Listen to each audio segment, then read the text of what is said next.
আসসালামু আলাইকুম।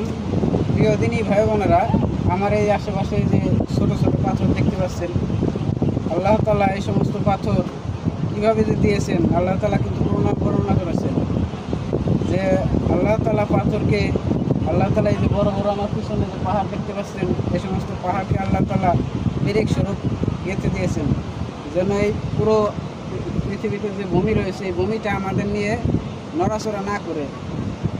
এই যে আমরা সমুদ্রে আসছি, আমরা আল্লাহ তাআলার কুদরত দেখি, আপনারা দেখবেন, আসবেন। এতে আল্লাহ তাআলার কুদরত যত দেখবেন, আল্লাহ তাআলার প্রতি ঈমান আকীদা এগুলো বাড়বে। সকলেই আসবেন।